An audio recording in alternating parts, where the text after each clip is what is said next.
সম্মানিত ভিউয়ার্স, সালামু আলাইকুম।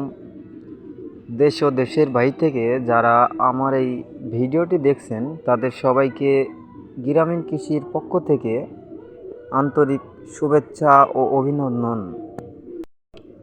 ভিউয়ার্স, আজকের আলোচনার বিষয় রসুনে দ্বিতীয় সেচে কি কি সার ব্যবহার করব।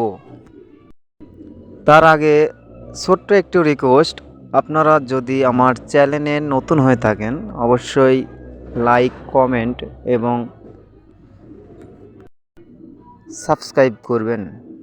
প্রিয় ভিউয়ার্স, তার আগে কিছু কথা বলে রাখি। আমি একজন ক্ষুদ্র কৃষক প্লাস ক্ষুদ্র একজন ইউটিউবার।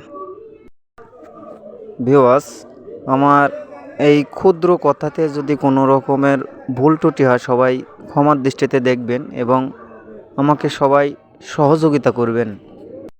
ভিউয়ার্স, বর্তমান যুগ আধুনিক যুগ। এই যুগে অনেক মানুষ আছে যে ইন্টারনেট বা ইউটিউব দেখে ফসল আবাদ করে, আবার অনেকেই দেখা যাচ্ছে ইউটিউব দেখে ফসল করে ধোঁকা খাচ্ছেন। প্রিয় ভিউয়ার্স, এই দেখি আমার ছোট্ট একটু রিকোয়েস্ট, আপনারা আপনার জমি পরিদর্শন করে দেখবেন যে জমি কি চায়, কখন কি সার চায়, কি ওষুধ চাচ্ছে। যদি রোগ নির্বাচন করতে পারেন তাহলে আপনার জন্য অনেক সুবিধা হবে। ভিউয়ার্স, আমি নিজে যে সকল ফসল আবাদ করি আমি মূলত সেই অভিজ্ঞতার আলোকেই আপনাদের সুবিধার্থে বাস্তব প্রমাণে ভিত্তিতে আমি আলোচনা করে থাকি। ভিউয়ার্স, এবার চলুন আলোচনা করা যাক রসুনে দ্বিতীয় সেচে আমরা কি কি সার প্রয়োগ করব। আপনার রসুন যদি চেহারা ভালো থাকে তাহলে ইউরিয়া ব্যবহার করবেন না ভিউয়ার্স, কেননা ইউরিয়ার ব্যবহার করলে বা অধিক মাত্রায় ব্যবহার করলে রসুন ফেটে যাওয়ার সম্ভাবনা বেশি থাকে।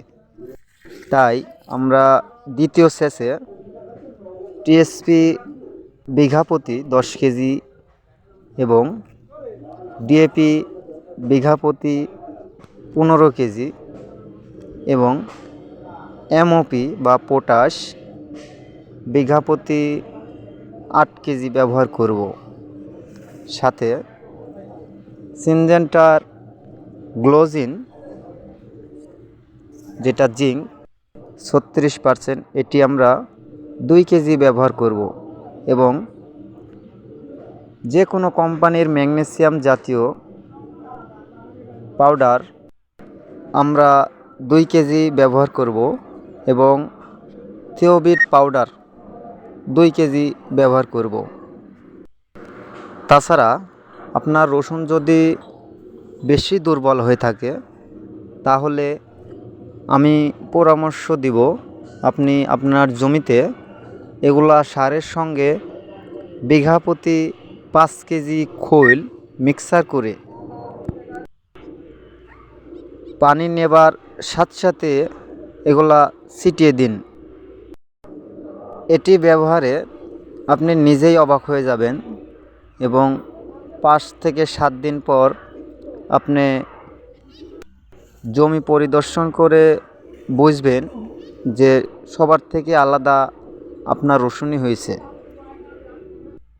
ভিউয়ার্স, আমি আপনাদেরকে রিকোয়েস্ট করে বলবো যে দ্বিতীয় সেচে যদি রসুন দুর্বল হয় তাহলে হালকা পাতলা ইউরিয়া দেওয়া চলে, আর যদি আপনার রসুন চেহারা ভালো থাকে তাহলে ইউরিয়া ব্যবহার করার কোনো প্রয়োজনই নাই। কেননা আমি এখানে ডিএপি ব্যবহার করছি, আর ডিএপির মধ্যে টিএসপিও আছে, ইউরিয়াও আছে। তাই এক্সট্রা করে আমার ইউরিয়া ব্যবহার করার কোনো প্রয়োজনই নেই। ভিউয়ার্স, আজকের ভিডিও এই পর্যন্তই। সবাই পাশে থাকুন এবং আমাকে সহযোগিতা করুন। সবাই ভালো থাকুন, সুস্থ থাকুন এবং আমার গ্রামীণ ইউটিউবের সঙ্গেই থাকুন। ধন্যবাদ সবাইকে। সালামু আলাইকুম।